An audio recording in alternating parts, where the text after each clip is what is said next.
नमस्कार, मैं हूं तुफैल राजा और आप देख रहे हैं पंजाब केसरी यूपी और उत्तराखंड। और आज भी जो है हम कुछ बड़ी खबरों को आपको लेकर आपके सामने आए हैं। और आज इस वक्त एक बड़ी खबर आ रही है लखनऊ से, जहां पे अब बीजेपी जो है वो लगातार कोशिश कर रही है कि जो दलित वोटर है खास करके लोकसभा चुनाव में, उनको जो है उनके बीच जाकर एक पैठ बनाने की कोशिश कर रही है बीजेपी। और उसको लेकर बाकायदा बस्ती प्लान बनाया गया है।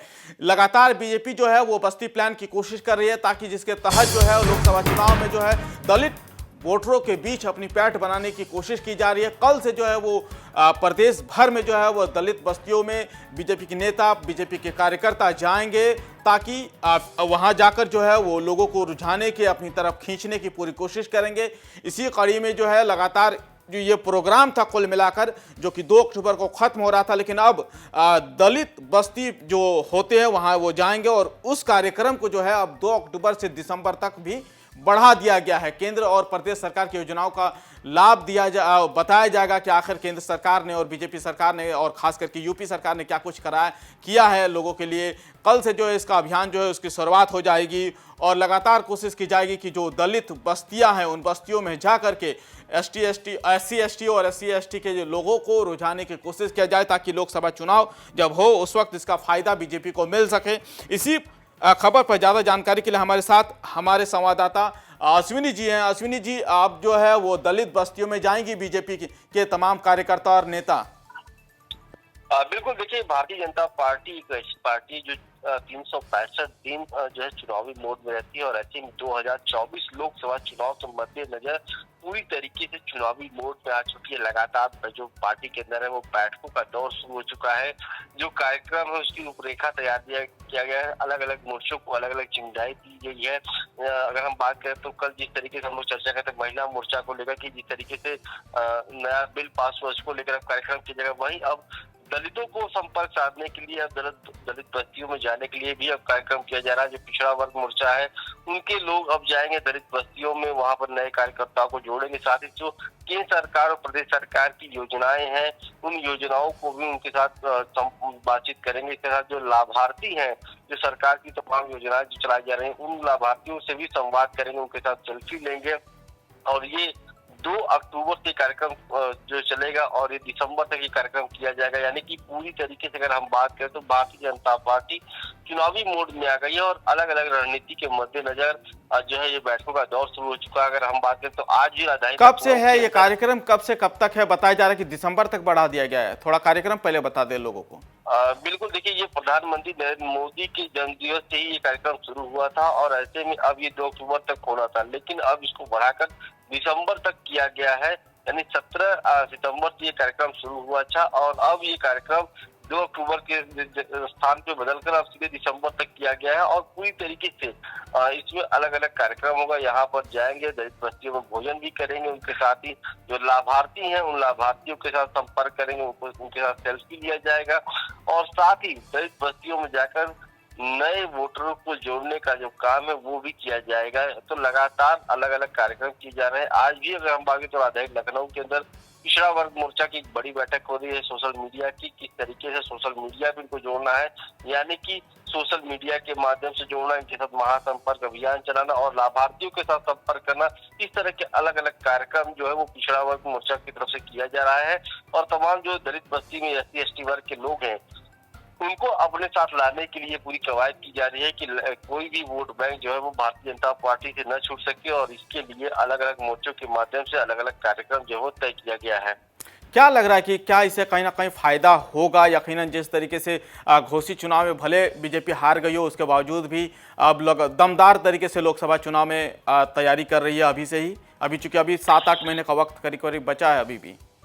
बिल्कुल, निश्चित तौर पर देखिए इसमें कोई दो राय नहीं, क्योंकि जैसा कि हम पहले ही बात कर चुके कि भारतीय जनता पार्टी हमेशा चुनावी मोड में रहती है और इसीलिए वो लगातार अपने कार्यक्रम करती है, अपनी बैठकें करती है और अब महासंपर्क अभियान करा रही है। और इससे साफ जाहिर होता है कि किस तरीके की रणनीति जो है वो बीजेपी कर रही है। लगातार अगर हम बात करें तो अलग अलग मोर्चों के माध्यम से काम जो संपर्क किया जा रहा है हर वर्ग को साधने की, क्योंकि अगर हम बात करें तो भाजपा का नारा है सबका साथ सबका विकास। तो ऐसे में वो सभी को अपने साथ जोड़ने की कोशिश करी है और लगातार उत्तर प्रदेश में अगर हम बात करें खासतौर पे, तो हर वोटिंग चुनाव में, चाहे वो विधानसभा चुनाव हो चाहे लोकसभा चुनाव हो, हर चुनाव में वोटिंग प्रतिशत हर बार भारतीय जनता पार्टी का बेहतर होता चला जा रहा है। और यही वजह है कि लगातार हर वर्ग के लोगों का साथ भारतीय जनता पार्टी को मिल रहा है। और इस बार भी उसी तरीके की रणनीति जो है बीजेपी की तरफ से किया गया है कि चाहे वो पिछड़ा वर्ग हो, चाहे वो अति पिछड़ा वर्ग हो, चाहे अल्पसंख्यक वर्ग हो, चाहे महिला वर्ग हो, सभी वर्गों को अपने साथ जोड़ने के लिए कार्यक्रम कर रही है। और जिस तरीके से दलितों को लेकर लगातार उत्तर प्रदेश में राजनीति होती है कि बीएसपी हमेशा से अपना वोट बैंक मानती रही है कि वही मैं बोलने वाला था, ये कहीं ना कहीं बीएसपी खास करके जो बसपा का कोर वोटर है उस पर कहीं ना कहीं सेंधमारी करने की कोशिश है बीजेपी की। बिल्कुल निश्चित तौर पे देखिए, अगर हम बात करें तो इससे पहले भी विधानसभा चुनाव जब हुआ 2022 में, तो उसमें पश्चिमी यूपी में जो जाटव वोटर हैं, जो बीएसपी के कोर वोटर माने जाते थे, उनका वोट बैंक ट्रांसफर होकर इस बार विधानसभा चुनाव में बीजेपी को मिला है। और इसी वजह से अब लगातार चाहती है कि जो अन्य दलों की जो वोट बैंक है, चाहे वो पिछड़े वर्ग के हो चाहे अति पिछड़े वर्ग के हो, इन सभी वर्गों पर भी नजर है। साथ ही अल्पसंख्यक वर्ग पर भी नजर बनी हुई है भारतीय जनता पार्टी की, अब हर वर्ग के वोट जो है वो लिया जाए। और इसीलिए लगातार अब सेंधमारी जो है वो अलग अलग दलों में के जो वर्ग है उनमें कर रही है। और खास तौर पे जिस तरीके से अब दलित बस्तियों में जाकर उनके साथ महासंपर्क अभियान करने का काम करेगी, नए वोटर को जोड़ने का काम करेगी, इसके साथ जाने तक कहीं न कहीं बीएसपी के वोट बैंक में बड़ी सेंधमारी करने का काम भारतीय जनता पार्टी की तरफ से किया जाएगा। ये बीएसपी के लिए झटका माना जा सकता है क्या? बिल्कुल देखिए, इसमें कोई दो राय नहीं, क्योंकि लगातार जिस तरीके से अब काम कर रही है, जिस तरीके से अगर हम बात करें कि हर चुनाव में एक परफॉर्मेंस बीजेपी की बेहतर हो रही है, इसमें कहीं ना कहीं बड़ा झटका जो है वो बीएसपी को मिल रही है। क्योंकि लगातार अगर हम बात करें तो चाहे 2014 लोकसभा की बात करें, चाहे हम 17 विधानसभा की बात करें, हर चुनाव में उत्तर प्रदेश में बीएसपी का जो वोटिंग परसेंटेज है वो घटा है। साथ ही जो उनके परफॉर्मेंस है उसमें भी कमी आई है। और कहीं न कहीं इसका फायदा सबसे ज्यादा भारतीय जनता पार्टी को मिला है। और यही वजह है कि इस बार भी इसी तरीके की रणनीति पर काम कर रही है। तो इसके साथ जाहिर होता है कि जो बीएसपी के वोट बैंक है उसको अपने साथ जोड़ने का काम बीजेपी की तरफ से चल रही है। और इसी सोशल मीडिया पर भी कहीं ना कहीं एक्टिव बहुत ज्यादा दिखाई देती है। अक्सर बीजेपी की जो टीम होती है वो कहीं ना कहीं सोशल मीडिया पर भी ज्यादा एक्टिव दिखाई दे रही है। तो क्या दलित और सोशल मीडिया पर एक्टिव होकर ही लग रहा है कि 2024 का जो किला है उसे फतह हासिल करने चाहिए? बिल्कुल देखिए, निश्चित तौर पे अगर हम बात करें तो भारतीय जनता पार्टी हर तरह की रणनीति को इख्तियार कर रही है। अगर हम सोशल मीडिया की अगर हम बात करते तो सबसे ज्यादा सोशल मीडिया का प्रयोग चुनाव में भारतीय जनता पार्टी करती रही है, सबसे मजबूती से उसका प्रचार प्रसार करती रही है। 2014 में अगर लोकसभा चुनाव की बात करें तो सबसे बड़ा जो सफल हथियार रहा है भारतीय जनता पार्टी के लिए वो रहा है सोशल मीडिया। सोशल मीडिया के माध्यम से जिस तरीके से प्रचार प्रसार करती है, अपने जो योजनाएं हैं उन योजनाओं का जिस तरीके से प्रचार प्रसार होता है, उसके साथ ही जो मैनिफेस्टो होता है उसकी बात की जाए, या जो तमाम काम किए गए उसकी तरीके से बेहतर लोगों तक पहुंचाना, उसके सोशल मीडिया का सबसे बेहतर तरीके से प्रयोग भारतीय जनता पार्टी करती है। इसके साथ अगर हम बात करें जमीनी स्तर पर भी लोगों के साथ महाजनसंपर्क अभियान, क्या कार्यकर्ताओं के साथ साथ कोई नेता भी दिखाई देंगे क्या, बड़े नेता खास करके?